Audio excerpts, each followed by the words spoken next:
माननीय सदस्य जयराम कुमार महतो जी। धन्यवाद अध्यक्ष महोदय। आदरणीय मुख्यमंत्री को दोबारा बहुमत से चुनकर आने के लिए भी धन्यवाद महोदय। बजट की सार्थकता तभी आम व्यक्ति को समझ में आएगी जब एक गांव का सबसे गरीब व्यक्ति गंगवा की पत्नी गंगिया अपनी गठरी में बाजार के बजट को रख पाएगी।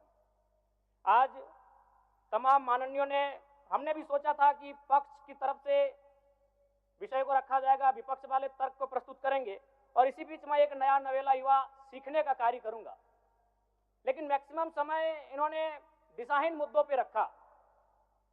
तो मैं, चूंकि मैया सम्मान योजना मूल बिंदु रही, केंद्र बिंदु रही, किसी ने उसे सम्मान कहा, नारियों का सम्मान कहा, महिलाओं का सम्मान कहा, हम लोग भी महिलाओं के सम्मान के पक्षधर हैं। हमारे एक भाई कह रहे थे कि 2500 रुपए की राशि जब एक स्कूल कॉलेज में पढ़ने वाली बहन को दिया जाएगा तो उससे वो स्कूल कॉलेज कागज कॉपी कलम की सामग्री लेगी। मैं कहना चाहूंगा, अगर आप उसे स्कूल कॉलेज जाने से पहले अगर 2500 रुपए देंगे तो उसे आप निकम्मा और आलसी बनाएंगे। यदि आपको उस राशि को देना है तो उसके स्कूल कॉलेज जाने के बाद दीजिए, स्कॉलरशिप के रूप में दीजिए।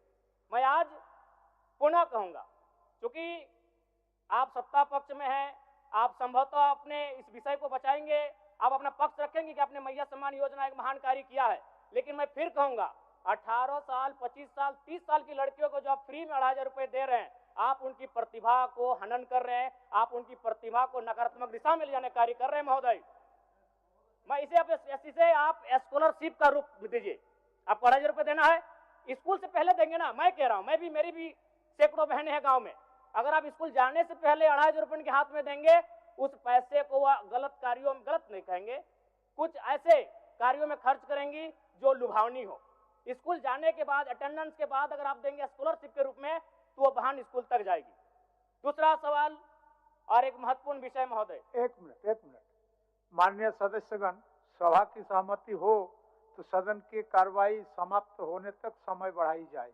बोलिए, अब समाप्त करिए, बोलिए महोदय। यदि वास्तव में मैया सम्मान की राशि 2500 रुपए सम्मान है तो मैं चाहूंगा हम लोग एक सार्थक दिशा में बढ़िया महोदय। आज जितने भी माननीय हैं उनको बस की सुविधा दी जाए, जितने भी माननीय हैं अपने घर से ट्रेन की सुविधा से सदन आए, जितने भी माननीय हैं वो अपना टीए भत्ता का त्याग करे, जितने भी माननीय हैं यह जांच हो कि उनके बच्चे सरकारी स्कूलों में पढ़ते हैं या गैर सरकारी स्कूलों में पढ़ते हैं, निजी स्कूलों में पढ़ते हैं, इस विषय का भी जांच हो। अगर उसमें अगर कसौटी में उतरते हैं हम कहेंगे ये मैया सम्मान योजना है, और नहीं तो इसे केवल और केवल जिस सपने के साथ ये राज्य अलग हुआ था वो सपना कहीं ना कहीं अधूरा होगा महोदय। 2500 रुपया सम्मान की कसौटी नहीं होगा। सम्मान तभी होता है जब समानता से आता है, समानता है तभी सम्मान है। अगर समानता नहीं है महोदय तो किस सम्मान की आप बात करते हैं महोदय। मैं पुनः इस बीच कहना चाहूंगा महोदय, 30 सेकंड 45 सेकंड का समय चाहूंगा। आदरणीय परम श्रद्धेय, सीजीएल का मामला अभी भी गर्म है। यदि सरकार को लग रहा है वो सच्चे हैं तो सांच को आंच क्या करा लीजिए जांच, सांच को आंच क्या करा लीजिए जांच। और अब कब तक बहाना दीजिएगा कि ये विपक्ष की साजिश है। विपक्ष के सारे पे छात्र सड़कों पे नहीं है, सपने टूट रहे हैं, सपने नेशनल नाबूद हो रहे हैं, इसीलिए छात्र सड़कों पर है। और याद रखिएगा, उनके सपनों के बीच कोई आएगा, पहाड़ आए, दरिया आए या चट्टान आए, छात्र टकराएंगे महोदय।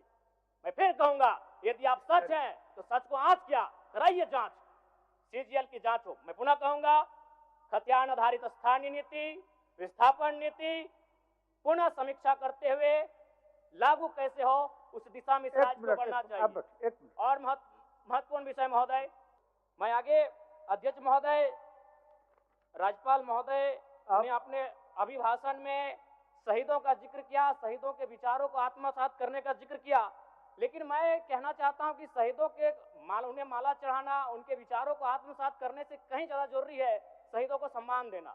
मैं एक झारखंड, चूंकि माननीय मुख्यमंत्री भी झारखंड आंदोलनकारी के सुपुत्र आज वो मुख्यमंत्री हैं, मैं भी एक झारखंड आंदोलनकारी का बेटा हूं, आज मैं विधायक के रूप में आपके बीच हूं, लेकिन आज असंख्य झारखंड आंदोलनकारी के परिवार है जो अक्षत विक्षत हो चुका है। इसलिए मैं चाहता हूं जिस प्रकार एसटी आरक्षण, ओबीसी आरक्षण और एससी आरक्षण, ईडब्ल्यूएस आरक्षण के साथ झारखंड आंदोलन की लड़ाई लड़ने वाले आंदोलनकारियों के परिवार को, आश्रितों को 5% आरक्षण की व्यवस्था की जाए, ये मैं सदन से मांग करता हूं। अध्यक्ष महोदय, थोड़ा सा और समय लूंगा। अब हो गया जयराम, जब सरकार का उत्तर होना है, अब सरकार फिर बाद में फिर सेकंड पारी में मौका मिलेगा। मान्यवर 30 सेकंड, मान्यवर 30 सेकंड। चलिए बोल लीजिए। राज्यपाल महोदय के अभिभाषण में इको टूरिज्म डेवलपमेंट कॉर्पोरेशन निर्माण की बात कही है, जो कि सराहनीय है।